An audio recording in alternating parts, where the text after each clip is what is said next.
가는 느낌으로, 사신으로 가는 느낌으로 가서요.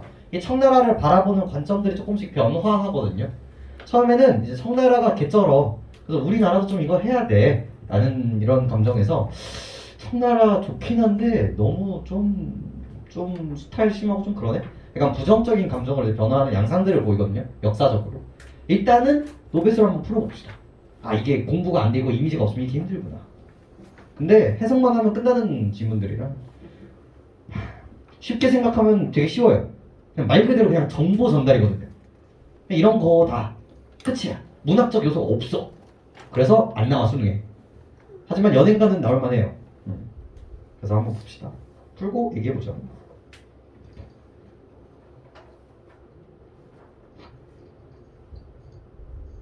선생님 단어가 이상한 게 너무 많아요. 정상입니다. 그냥 주어구나, 목적어구나, 뭔가 사물이겠구나, 뭔가 이런 느낌으로 이제 풀어보시면 돼요.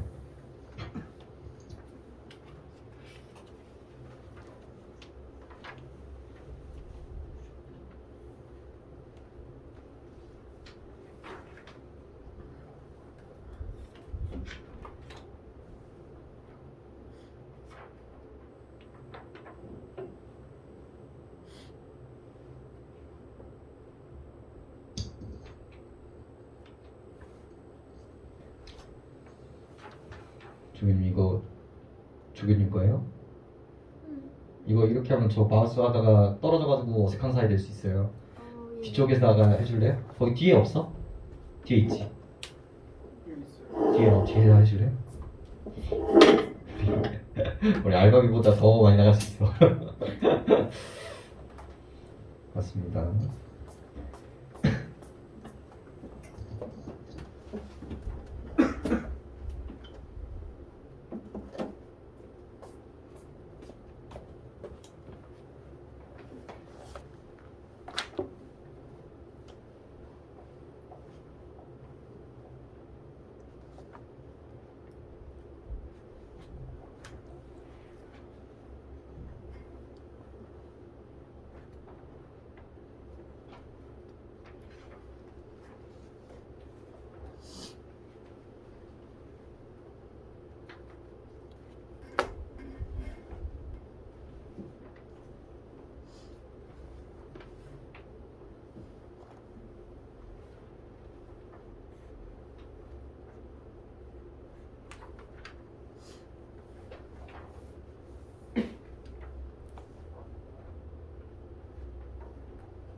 아무것도 모르고 수능장에 들어가면 이런 인상이 강할 확률이 높아요. 내가 시조 공부가 안 돼. 이 고전문학 공부가 안 돼 있는 상태, EBS가 공부 안 돼 있는 상태로 들어가면 이게 뭔 개소리야. 뭔 인상이지? 해석이 잘 안 되는데 이 인상이 되면 조금 곤란하거든요. 그래서 우리가 EBS를 하는 이유이기도 하고 요 두 작품을 묶어서 보면서 아 요런 느낌이구나만 갖고 가시면 됩니다. 어차피 다른 지역 나올 거고 어차피 다른 물건 나올 거예요. 어차피 어떻게 다 해석할 수 있겠어. 그러니까 뉘앙스 그걸 이제 갖고 가는 이미지 이걸 갖고 가는 게 초점을 두시면 되는데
푸셨으면 연필을 내려놓고 저와 눈을 마주쳐 주시면 됩니다. 아직 멀었고.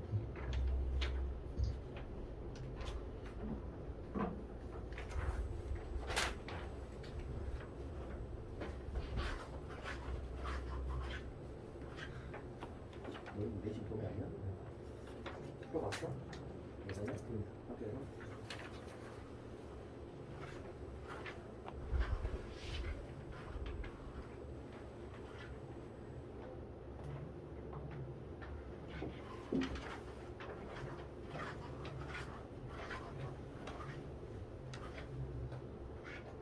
몇 분만 더 드릴게요. 빨리 뽑읍시다.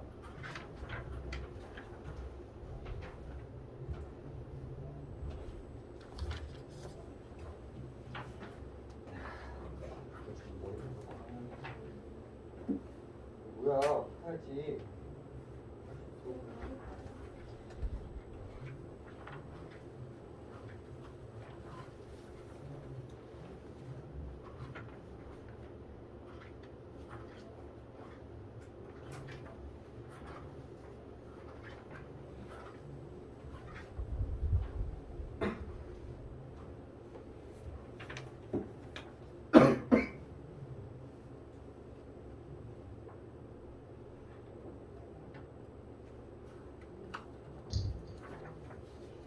짚어봅시다.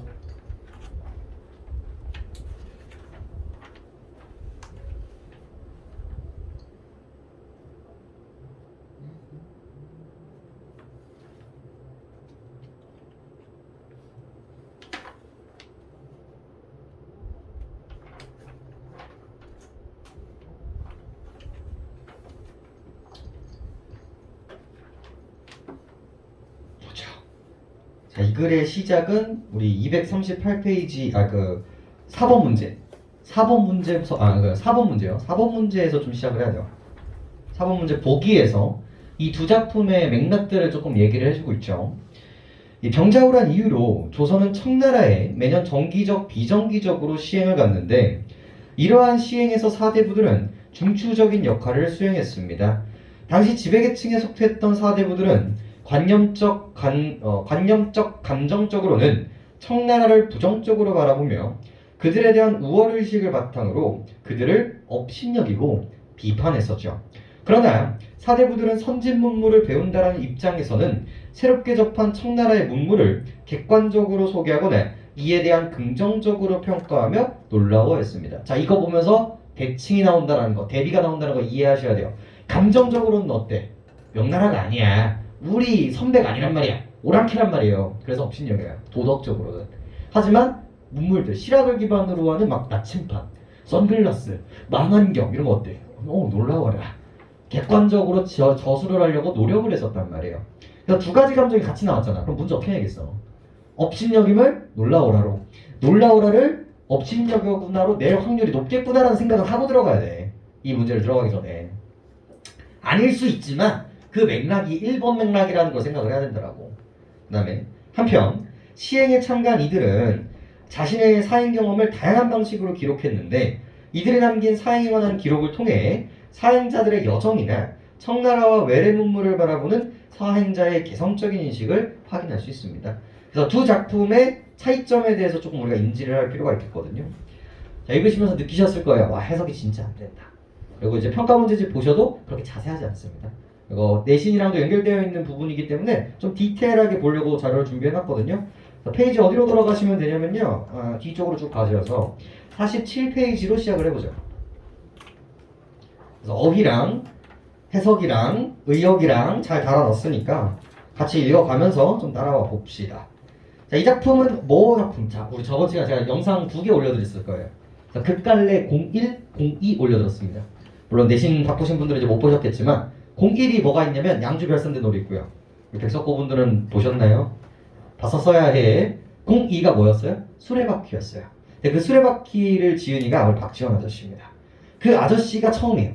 박지원 아저씨가 우리 이제 실학을 기반으로 우리를 이제 까기 시작을 해요. 그래서 그 작품부터 연결이 돼요. 열하일기가 있습니다. 이 열하가 중국을 지칭을 해요. 그래서 중국에 갔다 오면서 쓴 이야기라는 뜻이거든요. 자, 박지원 아저씨 그 수레 이야기가 뭐냐면 중국은요 도로가 너무 잘 깔려 있어요. 그래서 수레가 너무 잘 다녀요. 그래서 경제가 부흥하고 나라가 잘 살고 강대국인 거예요. 근데 우리나라는 어때요? 수레가 잘 다니지를 못해요. 근데 그 이유가 우리나라는 산이 많고 물이 많고 그래서가 아니라 이 윗대가리 새끼들이 사농공상 상을 맨 마지막에 두고 개차반 취급을 하기 때문에 먹고 사는 게 중요한데 마음씨가 예뻐야지 이 짓을 하고 있는 거예요. 그것을 비판하면서 야 이런 것들은 물론 청나라가 뭐지만 도덕적으로는 이 명분적으로는 아니지만 이런 부분들은 어떻게 해야 돼? 배워야 된다 라고 이야기를 하는 게 그 박지원의 수필 중에 하나였던 수레바퀴 얘기예요. 그 얘기 다음에 이 서후수의 열하기유가 들어갑니다. 근데 이 아저씨는 문학가가 아니라 과학자였어요. 기술자였습니다. 장영진 아저씨의 그런 그 결이었어요. 이공계야. 그러다 보니까 문학적 표현이 늘어나잖아요. 어때? 숫자들이 되게 많이 나오죠. 얘는 몇 센치, 얘는 몇 장, 얘는 몇 층. 그리고 외관 묘사만 잘 나와요. 그래서 그냥 철저하게 기록의 문학이라고 생각하시면 됩니다. 그래서 작품으로서의 가치는 없어요. 예술적 가치는 되게 떨어지거든요. 하지만 뭐로서의 가치는 뛰어나요? 기록 문학으로서의 가치가 되게 뛰어나요. 중국도 이 정도는 아니에요. 이 사람이 중국에 가가지고요 자기 일을 다 적어요. 진짜 여행을 가는 곳곳마다 다 적어요. 모든 걸 다 적는 거예요. 밥을 먹었다, 황제가 똥을 쌌다, 이거 다 적는 거예요. 다. 그거를 이제 중국에서 봤을 때 어때요? 아, 그 당시에 우리나라에 이런 문화가 있었네? 라는 것을 확인할 수 있는 자료로서 의미가 있습니다. 그럼 나오게 안 나오게? 나오긴 좀 어려워. 얘는 좀 나오긴 어렵지만 그냥 이런 내용이구나 정도라고 생각하시면 되겠고요. 그 다음에 이제 나오는 게 이제 연행가 라는 작품으로 이제 이어지게 되는 거거든요. 그래서 요 세 가지를 엮어서 조금 보시면 될 것 같아요. 연행가 같은 경우는 이 청나라 비판하는 그런 어투가 좀 세요. 그런 부분에서 좀 보시면 되겠습니다. 자, 그래서 한 땀 한 땀 볼게요. 자, 잔치에서 물러나오니, 자, 그 당시에는 뭐였어? 사신을 보내면 나라에서 이제 환영회를 열어줬단 말이에요. 그래서 오느냐고 고생했어 라고 잔치를 열었죠. 황상이, 황제가 군기 대신 악의 화신 복장한에게 명령하여, 그러니까 누군지 몰라 하지만 명령을 했지. 벼슬 이름이나 신분 이름이겠죠. 명령하여 몽회의 제왕 페륵과 안남왕 조선 남장 면전의 정사와 부사 안남의 종신의 2명에게 복회를 유람시키라고 했다. 다 필요 없어요. 처음 보는 단어들이잖아. 근데 자세히 보면요 뭐예요? 전부 다 나라 이름들이에요. 그래서 한국, 베트남, 중동 얘네들이 황제 문안 인사하려고 온 거야. 사장님 안녕하셨어요? 요번에 왕자가 황태자 되셨다면서요? 만수무강하세요? 이러면서 이제 가는 거야. 그리고 이제 그 기상을 잘 받들겠습니다. 우리 열심히 하겠습니다. 이러면서 이제 오는 거거든요. 그래서 근데 얘네들이 이제 오느라 고생했으니까 야 우리나라 좀 쩌는데 좀 둘려보도록.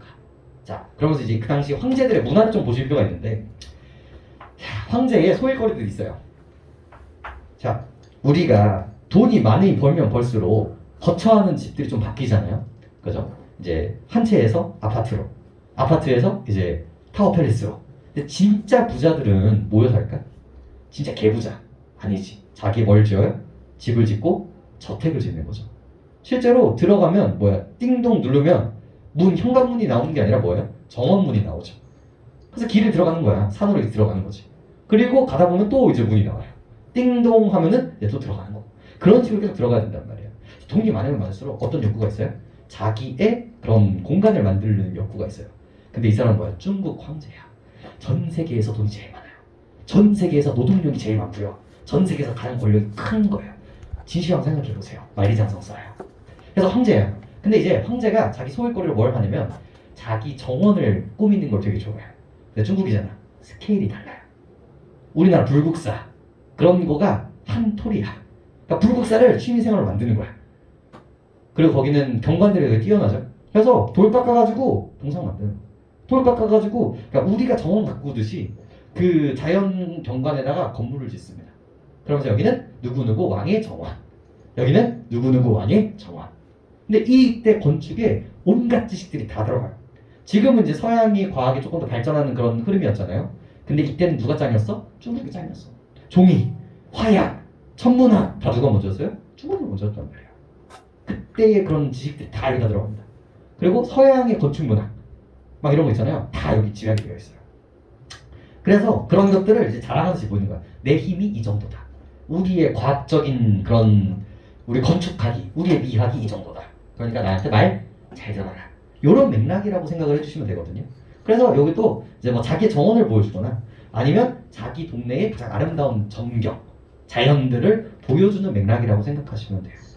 그래서 유람시키라고 명령을 합니다. 감사합니다 하면서 이제 유람을 가죠. 이에 천양계에 앞서서 여러 대신의 한 배에 오르고 각국의 왕과 페르과 사신 그리고 종신이 한 배에 올랐습니다. 어디 동그라미 쳐야 돼요? 유배가사네. 여행기이기도 하고요. 그죠? 여행 수필이고. 그러니까 뭐가 되게 중요하겠어요? 공간의 이동이 엄청나게 중요합니다. 내신, 특히나 내신이면 그 공간에 어떤 것들이 있는지가 되게 중요하고요. 그죠? 그래서 천향제부터 시작이 되죠. 천향제 앞에서 이제 시작을 하고요. 우리는 금오옥 동교로 가지 않고 바로 동남하를 거슬러 올라 북해에 떠서 동도요대를 거쳐 위주를 뚫고 가서 영운정 앞물에서 배에서 내렸다. 그래서 내가 어디로 가는 거예요? 연훈정으로 이동을 하게 됩니다. 그리고 어디를 거치는 거고요? 동도요대와 위주를 찍는 게 아니라 거기서 유람하는 게 아니라 거쳐갔다라는 이미지로 생각을 해주시면 되겠고요. 내신은 어떤 문제가 나오겠습니까? 금오옥 동교로 갔다. 금오옥 동교를 거쳤다. 이런 식의 문제가 나올 확률이 매우 높죠. 가지 않고니까요. 나대의 법비 구조는 항상 생기시고요. 호수 둘레는 자 그러면서 이제 본격적으로 뭐예요? 객관적 기술이 등장합니다. 호수 둘레는 올이 남짓이며 모두 돌로 뚝을 만들었다. 태호석 오늘날의 석회암입니다. 석회암을 쌓아 섬 셋을 만들었으면 자 봐봐. 원래는 호수야. 근데 여기에 인공적으로 석회암을 쌓는 거예요. 그거를 섬으로 쌓아요. 인공적으로 예쁘게 만드는 거예요, 얘네들이. 섬 꼭대기에는 백옥 층대를 만들고 층대 꼭대기에는 역시 작은 정자를 지었습니다. 붉은 기둥과 채색한 석가래의 지붕은 누런 유리로 덮였고요. 이것이 동도 요대로서 원명원 40경 중에 하나다. 그래서 거기 지명에 아주 유명한 40개의 경치 중에 하나다라고 이야기를 하고 있는 거고요. 야, 호수 있잖아. 여기다가 산을 쌓아. 산을 쌓고 뭘 만드는 거야? 정자나 탑 같은 걸 만드는 거예요. 그래서 여기 탑을 만든 다음에 여기 아름답게 꾸며놨다. 그래서 여기를 뭐 해주고 있어요? 묘사하고 있죠. 예쁘다. 이런 게 있다. 끝이 그냥 이런 게 있다. 됐죠? 여기 봅시다. 그래서 영운정의 붉은 기둥이 웅면에 섰고 40경 중에 하나이다. 그래서 또 얕은 물과 모래더미에 갈대를 심어 푸른 줄기가 한 길이 넘게 자라서 백기를 벽어보나 끼고 있으며 이것이 위주이다. 그러니까 가니까 어때? 이 길가가 이렇게 있는데 여기에 뭐 심은 거예요? 갈대를 팍 심은 거예요, 이렇게. 그래서 그게 예쁘게 자라있다라는 이 면모를 이제 확인할 수 있고요. 그 다음에 호안, 호수의 기슭을 둘러서 흙을 쌓아 구름과 봉우리를 만들었고 느릅나무, 버드나무, 소나무, 삼나무가 웅창하고 경루, 궁전과 화표, 묘 앞에 수입 있는 문 이런 거 상관없죠. 문이 겹겹이 숨었다가 드러난다. 자, 경관 묘사고요. 자, 이거 긍정적으로 보는 걸까, 부정적으로 보는 걸까? 긍정적으로 예쁘다. 경관이 아름답다. 라고 얘기하고 있는 겁니다. 그치요? 여기 봅시다. 자, 영운정을 뒤로 오게 하고 50계단을 올라가면 바로 의춘전이라는 공간 잡아볼까요? 의춘전으로 이동을 합니다.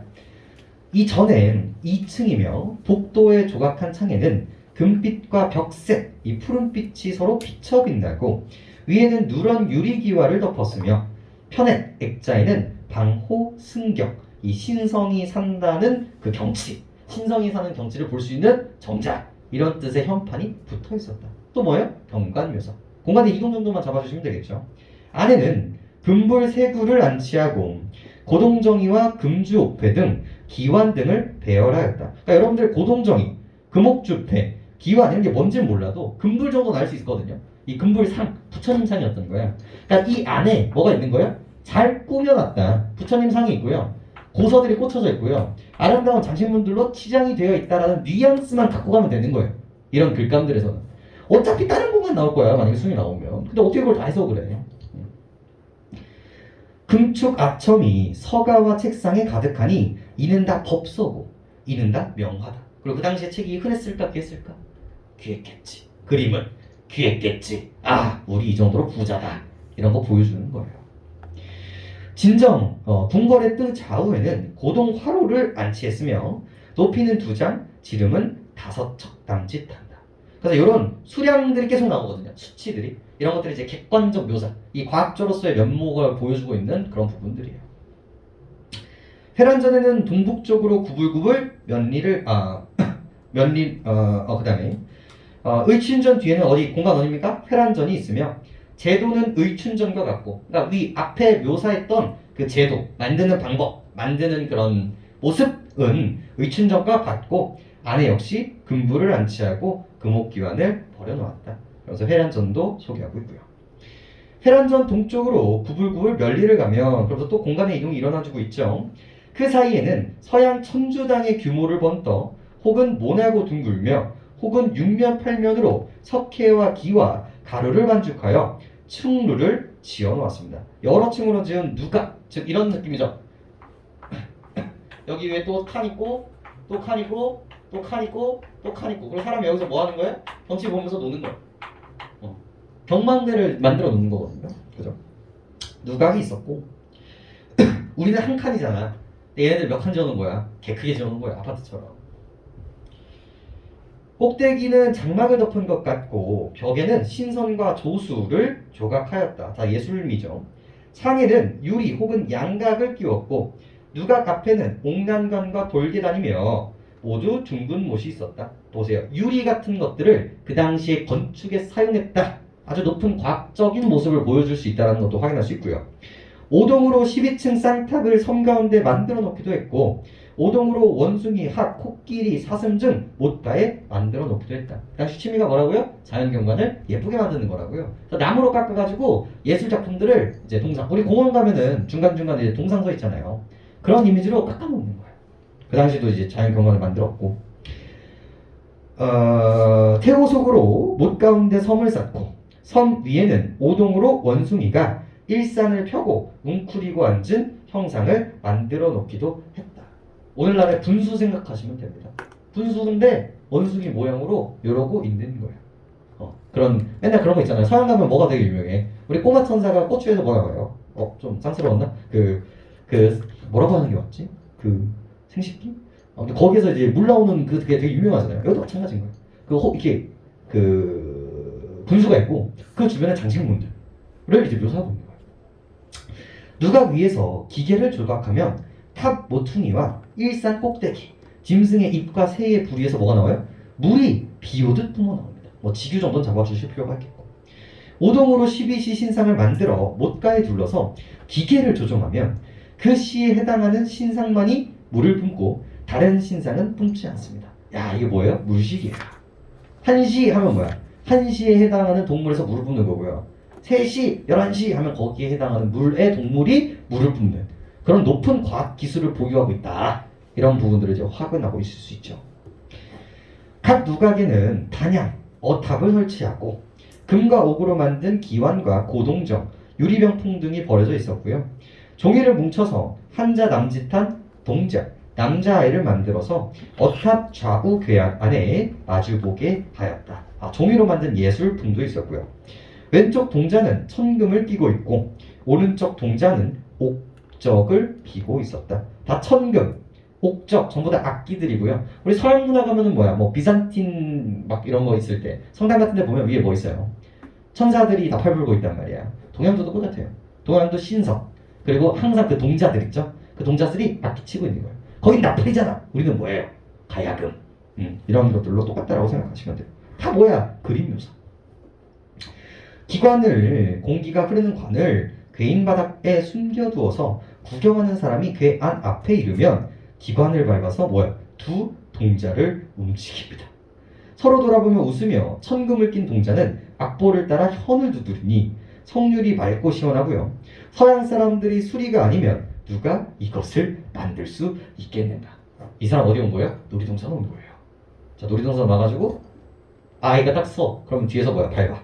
그럼 뭐야? 우리 미키마우스 같은 애들이 춤을 추기 시작을 하죠. 그걸 뭐야? 지금 몇백 년 전에 만들어놨다. 지금 마지막 감정 뭐예요? 이게 서양 사람들의 수리가 아니면 누가 이것을 만들 수 있겠느냐? 중국애가 누굴 잡아온 거예요? 서양 기술자를 잡아가지고 만든 거예요. 그래서 뭘 보여주고 있어요? 아, 기가 막히다. 그래서 서양 과학 그리고 청나라의 이 상황에 대한 이 경탄, 관심, 감탄. 그래서 긍정적인 감정선이 드러나고 있는 부분이라고 보시면 되겠습니다. 그러니까 이게 도덕적으로 까는 파트가 아니라 뭐예요? 과학적 기술력에 감탄하는 작품이구나 정도만 생각하면 된다는 거지. 이런 부분들이. 다음 갑니다. 하나 넘겨보실까요? 50페이지의 표현상 특징만 좀 잡아볼까요? 1번 대상을 나열하여 글쓴이의 이동 과정을 소개했다. 당연히 기행문이니까요. 2번 그리고 우리라는 얘기가 등장하니까 이제 수필 결로 들어갑니다. 비유적인 표현을 사용하여 대상의 모습을 묘사합니다. 그래서 뭐 같고 비오듯 이런 거 확인하시면 되겠고, 구체적 수치를 제시하면서 글쓴이가 바라본 대상을 소개한다. 과학적인 측면이겠고, 물음의 방식을 사용해 서리법이겠죠. 그래서 와 쩐다 라는 감탄을 보여주고 있습니다. 그리고 이 열학이유는 총 4권이거든요. 그래서 이 4권 중에 한 권을 보여주고 있는 부분이고요. 여기가 이제 2권 부분입니다. 2권. 그러니까 1권, 3권, 4권이 나올 수 있는데 사실 쉽지 않아요. 근데 나오더라도 그냥 이런 게 있고 이런 감정이구나 정도로 생각한다고 생각하시면 돼요. 이게 막 한 단어가 누가 뭐지? 뭐야 이게 뭐지? 약간 이런 느낌이 아니라 그냥 이런 거 보고 있구나. 그리고 감정선만 정확하게 잡아주시면 큰 문제는 없을 겁니다. 마지막 홍순환의 영행가요. 자, 아까 우리 보기에서 뭐 나왔어? 긍정 부정 나왔었잖아. 근데 긍정 작품 나왔단 말이야. 그럼 얘는 뭘까? 부정인 거야. 그리고 실제로 문제를 풀 때 그 생각만 했어도 되게 빨리 풀었을 거예요. 얘 부정이잖아. 그럼 뭐라고 생각하면 돼? 긍정으로 되지 않을까? 이런 감정선을 이제 확인하시면 되겠죠. 보겠습니다. 서산이 좋다 한들 들은지 오래더니 신유년 서양놈 작변하여 아까운 해전대굴 몇천간의 좋은 집을 모두 다 불을 놓아 일망무제의 터뿐이랴. 자, 이 사람이 뭘 바라보고 있어요? 서산을 바라보고 있어요. 이것도 또 뭡니까? 황제의 그런 정원 중에 하나의 느낌이라고 생각하시면 됩니다. 궁궐이에요. 궁궐. 예뻤던 그런 궁궐의 일부. 봤는데 정말 예쁘다라고 그렇게 봤는데 뭐가 있었어요? 이제 역사적 배경이 등장을 합니다. 16년 이 서양놈들이 와가지고 중국이랑 한판 뜹니다. 그 폭탄을 쏴가지고 여기가 부서져요. 그래서 서양 놈들 동그라미 쳐볼까요? 자, 앞에는 서양 기술에 대한 예찬이 있었죠. 여기서는 서양 놈들에 대한 반감이 드러나는 작품입니다. 그래서 아까운 해전대궐을 이 좋은 집을 다 불을 놓아서 지금 뭐밖에 안 남았어? 일망무제 터 아득하고 멀고 높아서 끝이 없는 터뿐이구나. 원래 그 예쁜 거충들이 있었어야 되는데 터밖에 없는 거야. 당연히 이때 느끼는 감정이 뭐겠냐는 거지. 아쉽다, 쓸쓸하다 이런 느낌이겠죠. 보기에 수창하여 광색이 쓸쓸하다. 쓸쓸하다 동그라미 별 5개겠죠. 감정 라인 나오고요. 감정이입입니다. 색깔이 쓸쓸하다라는 거 의인법 베이스로 하고 있고요. 화류법. 감정이입 보시면 되겠죠.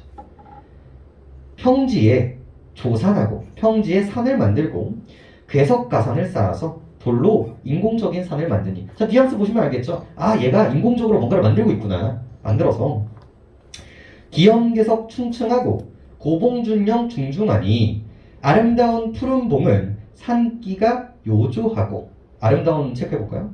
그윽한 흰 바위는 동운이 영롱하다. 영롱하다 체크해볼까요? 자, 그래서 첫 번째 뭐로 시작했어요?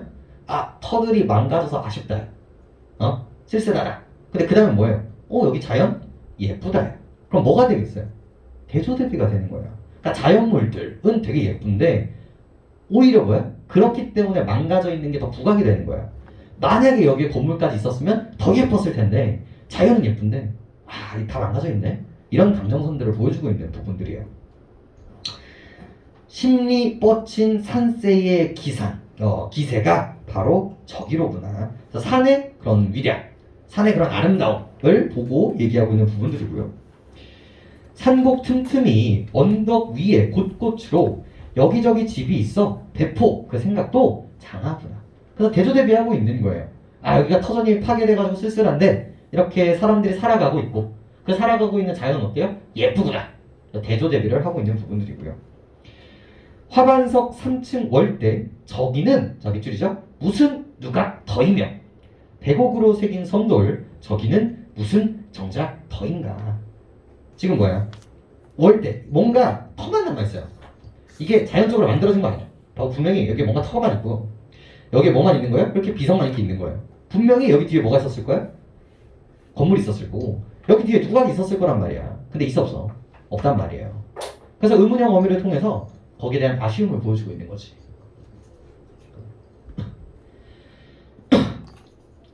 새새끼와 부스러기 와락더미 태산 같고, 그죠? 깨어진 그런 느낌 보이시죠? 보패 진물 불에 타서 잿더미는 몇 곳인가. 다서리적인 표현을 통해서 이 망가져버린 이 터전에 대해 아쉬움을 보여주고 있는 부분들이죠. 백간의 들보침양 도리진주 주렴 산호탑이 매운 재가 되었구나. 앞에 해석할 필요 있어 없어? 없단 말이야. 다 뭐가 되었다? 매운 재가 되어버렸다. 영탄적 어조를 통해서 자신의 아쉬움을 드러내고 있는 부분이라고 보시면 되겠어요. 그죠? 태산 같고 이런 것들을 통해서 직유 비유 정도만 잡아주시면 되겠죠? 공통적인 특징이니까요. 그리고 경관묘사할 때 비유 안 나오는 작품이 거의 없어요. 거의 없습니다. 거의. 중량. 곳곳에 섬이 있어. 주루 체정이 몇 곳인지 17교 긴다리는 섬으로 건너가니 넓이는 3간이요 길이는 70여가. 여기서 공통점이 되겠죠? 경관을 묘사하는 데 있어서 구체적인 수치를 사용하고 있다. 좌우의 옥난간에 돌사자는 간간이 있고 다리 아래에 굽어보니 17 홍해 구멍이 한 홍해가 얼마만지 우리나라 남대문만 아무리 큰데라도 그 구멍으로 다닌다네. 자 보세요. 제가 중국에서 교환학생을 한 적이 있었거든요. 6개월 정도 다녀왔습니다. 상하이였어요. 상하이. 상하이에서 이제 오전에나 이제 평일에는 공부를 하고요. 대학교에서 교환학생이니까. 그리고 이제 주말이나 쉬는 날에는 어디를 놀러 갑니까? 그 가까이에 있는 이제 그 유명지들을 이제 찾아다니죠. 거기에 제 명칭이 기억이 안 나는데 거기에 그 동양의 베니스라고 하는 지역이 있었어요. 그러니까 얘네들은 어떤 느낌이에요? 물이 이렇게 있고 거기 위에 마을이 있는 거야. 그래서 이렇게 다리가 이렇게 있고요. 이렇게 있고 여기에 이렇게 거리가 다 뭐가 있는 거야? 다 물이에요. 여기가 전부 다. 그리고 여기에 다 뭐가 있어요? 가게들이 이렇게 있는 거죠. 되게 예뻐요. 여기도 비슷한 공간인 거예요. 내가 어디에 서 있어? 이만한 남대문안한 이 다리 위에 있는 거예요. 이렇게 있고 그 아래 뭐가 들어가고 있어요? 해가 이렇게 들어가고 있는 거예요. 이렇게. 어때? 우리나라에 이거 못 짓는단 말이야. 이런 것도 과학기술에 대한 경탄이라고 볼 수가 있겠고. 그리고 여기에 뭐가 있어요? 돌사자 있고요. 여기에 뭐 있고요? 건축물 있는 거예요. 이렇게. 다 경관을 묘사하고 있다. 끝이야. 전부 다. 한 홍해가 얼마나 많은지 우리만한 남대문만 하다. 아무리 큰 배라고 하더라도 그 구멍으로 다니고 있고요. 연못가의 구리소는 어찌하며 누웠으며. 자, 아까 전에 뭐였어? 그 돌로 되어 있는 원숭이가 짹짹거리고 있었잖아요. 여기도 똑같은 거예요. 섬 속의 층층월대 동정유승 정자터라. 그래서 섬 속에 있는 층층월대는 동정호보다 더 나은 정자터분. 자, 맥락을 보시면 돼요. 여기가 동정호라는 뜻이에요? 아니야. 아마 이 동정호라는 건 고사나 아니면 이 사람이 경험을 했었던 과거의 아름다운 지명 이름일 거예요. 하지만 그것보다 뭐하다라는 거예요? 아름답다라고 얘기를 하고 있는 거고, 이런 것들은 우리나라 문화에서도 정말 많이 드러나는 겁니다. 특히나 여산이라는 존재가 있거든요. 그 당시에 시를 잘 쓰면 신선이 된다라고 할 정도로 시를 잘 쓰는 사람에 대한 경외심이 되게 셌거든요. 근데 그 시를 잘 쓰는 사람 1번이 두보라는 사람이에요. 제일 시를 잘 쓴다는 사람이. 근데 그 사람이 시를 잘 쓰기 위해서 전국 산을 돌아다닙니다. 중국에서. 근데 그러면서 지었던 그 사람이 뭐라고 얘기하냐면, 내가 시를 가장 잘 쓰게 됐던 산이 여산이라는 공간이다. 자, 그래서 그때부터 이 여산이라는 공간은요, 가장 아름다운 산이라는 지명으로서 공간이 형성화가 되게 돼요. 환상의 공간인 거예요. 그래서 이제 우리나라에서 경관을 묘사할 때 여산이 어디 너뇨? 나는 여기인가 하노라. 여산이야? 여산처럼 아름답다는 뜻이고요. 여산보다 아름답다. 그리고 그 두보를 데려다가 이 장면을 보여주면 여산이 더 낫다 할 수는 없을 것이다. 이런 식의 표현들이 이제 만들어진단 말이에요. 그래서 그런 구절이라고 생각하시면 됩니다. 여기보다 여기가 더 예쁘다. 남편 섬에 들어가서 구분 다리를 놓았으니 옥으로 높이 쌓아 길로 치면 수십여 장, 층층 계단에 10여 층이 한 마루에 올라서서 또 층층계 40여 층 넘어서서 내려가니 그 안은 섬이라 다리의 구멍을 볼 것 같으면 둥그런 홍해문의 높기도 굉장하다. 그래서 내가 계단을 건너가고 있고요. 그 구멍 속으로 뭐가 보이고 있는 거예요? 홍해문이 보이고 있는 겁니다. 아무리 긴 돛대도 세운 채로 드나들며 엄청나게 큰 구멍이기 때문에 감탄을 하고 있는 거고요. 좌우의 옥난간도 다리와 같이 굽어서 백룡이 오르는 듯 멀리 보매 더욱 경치가 좋다. 감탄하고 긍정적으로 바라보고 있는 부분들이에요. 예찬적 태도입니다. 그래서 앞에 있는 시와 같아요. 여기까지는. 근데 문제는 이제 뒤입니다. 서산 구경 다 한 후에 가만히 생각하니 처음 볼 때는 당황하여 안광이 희미했는데 자세히 바라보니 사치함이, 밑줄 5개죠? 사치함이 심계가 자연방탕. 와, 이렇게 사치함이 나의 마음을 가리고 있었구나. 방탕하게 만드는구나. 자, 이거 절대로 긍정으로 해석하시면 안 돼요. 봐봐. 상청옥경, 집 좋아도 이러할 수 전혀 없고. 원래 이런 표현 있잖아. 긍정적 표현이에요. 왜? 옥황상제의 집이 지어도 이거보다 아름다울 수 없을 거다. 뭐야? 옥황상제 집보다 여기가 되게 예쁘다는 뜻이거든요. 근데 이망렉에서는 뭐예요? 야, 옥황상제도 집을 져도 이렇게는 안 짓겠다. 야, 너무 과한 거 아니야? 이 맥락의 해석이 되게 중요하거든요. 그리고 왕모 묘지 좋다 해도 저렇게는 못하겠다. 아무리 구변이 좋다 한들 형용이 다 못하니 신유력 회록이 이후 오히려 저렇거나 그 전에 전성시야 오죽 장할소냐. 자, 봐봐. 이거 잘 봐야 돼. 긍정이긴 해. 아, 이거 아마도 이전에 정말 너무 예뻐. 옥황상제 터전도 이것보다 더 예쁠 수가 없는 거야. 그러니까 기본적으로 표면적으로는 긍정이거든요. 너무 예뻐. 그리고 이 건물들이 있으면 더 예뻤을 거야. 아까 전에 앞부분에서 뭐가 있었어? 파괴된 건물들에 대한 얘기가 있었잖아요. 그래서 얘네들이 있었으면 더 예뻤을 거야. 그러니까 이 표면적으로는 긍정이거든요. 근데 얘네들이 들어가는 순간 이 발화가 부정적으로 변해버리는 거예요. 그 다음 볼까요? 천하 재물 허비하고 백성 인력 궁진하여 쓸데없는 궁사극치 이것이 무슨 짓인고. 자, 존나 예쁘대. 하지만 이게 뭐야? 사치였던 거야. 아까 전에 뭐야? 도덕적으로 까내린다가 바로 이 부분이라는 거죠. 진시황의 아방궁은 초인이 불지르고 송나라의 옥정궁은 천파로 재앙 이르니 과거의 역사를 들먹이면서 비판적 태도를 견지하고 있고요. 전감이 소소하니 지난 일이 뚜렷하게 남아있으니 하늘의 이치가 마땅하도다. 자, 그러면서 뭐예요? 얘가 이렇게 망가진 것은 과거의 역사가 그러하듯이 뭐야? 하늘이 운명처럼 정해준 일이다. 당연히 이렇게 벌어진 일이다. 왜? 백성들을 쥐혈을 빼서 그 고혈을 빼가지고 만든 사치의 결과물이기 때문에 아무리 예쁜들 의미가 있다 없다? 의미가 없다. 그러면서 이건 비판적인 사고잖아요. 자, 문제 내려면 어떻게 내면 돼요? 이거 좋은 거야. 이거 예뻐. 이렇게만 내면 아주 좋은 문제가 만들어지는 겁니다. 됐죠? 문제로 돌아가 볼까요? 문제로 돌아가 보시면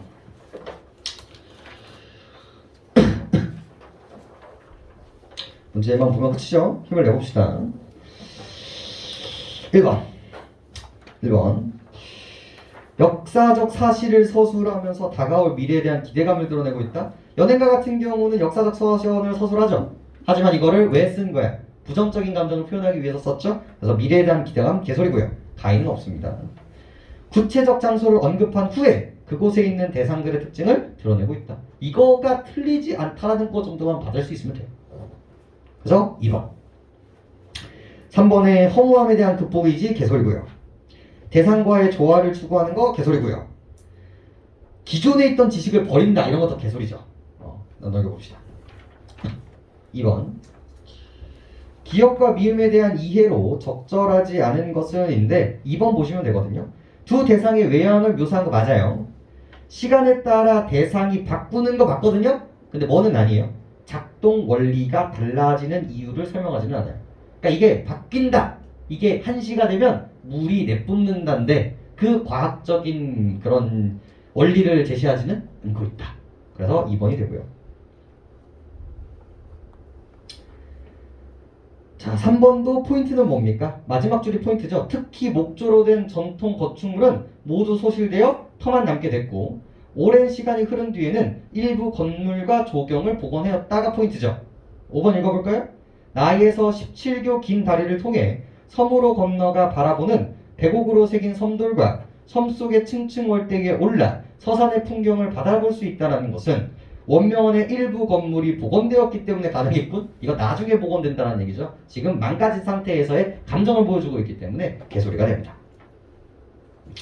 자, 4번, 5번 가보시죠. 적절하지 않는 거 찾는 거니까요.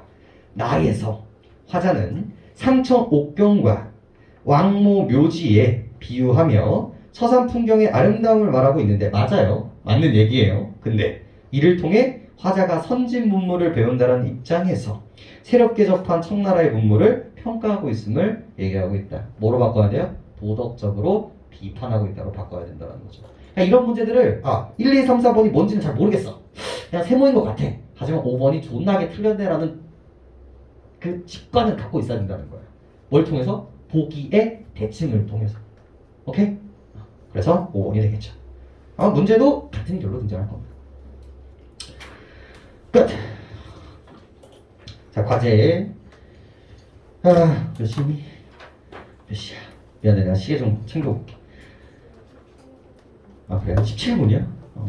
7분. 내가 오늘 시계가 없는 이유? 이러고 자가지고 충전을 못했거든요. 갤럭시 워치가 꺼져 있더라고. 1번 뭡니까? 비문학 풀어보시면 되죠? 오늘 비문학의 포인트는 뭡니까? 저번 주는 뭐였어? 우리 할인율. 할인율. 두 번째는 오늘의 포인트는 뭡니까? 우리 언어 습득의 원리입니다. 요거 비문학 지식 이미지화 한다고 생각하시면 되겠고, 두 번째가 하나만 기억해. 사실담수기. 사실 앞에 있는 두 작품은 6월, 9월에 나오길 바래요. 그리고 공부한다고 되는 파트는 아니에요. 만약에 6월, 9월에도 안 나오면 연행가 정도는 좀 중요한 인상을 가지고 있는 부분들은 좀 잡아드리기는 할 거예요. 하지만 어지간하면 안 하길 바래요. 얘보다 중요한 작품이 더 많아. 그래서 오늘의 포인트는 얘입니다. 1시간 썼어. 갖고 있어야 돼. 그래야 다른 작품 봤을 때 인상이 만들어져. 알겠죠? 하나씩 중요한 작품들이에요. 세 번째, 우리 밀린 과제 하시면 됩니다. 지금 부교재로도 우리 두 가지거든요. 우리 한수 5건, 그죠? 그 다음에 2강 5건, 우리 김봉수 아저씨가 이렇게 나간 상태야. 밀린 것들도 조금 소화하시고 시험 잘 보시고, 그죠? 그런 상태에서 편한 마음으로 이제 일요일에 오시면 이제 우리 뭐 준비해야 돼? 6월 모의고사 준비해야 돼.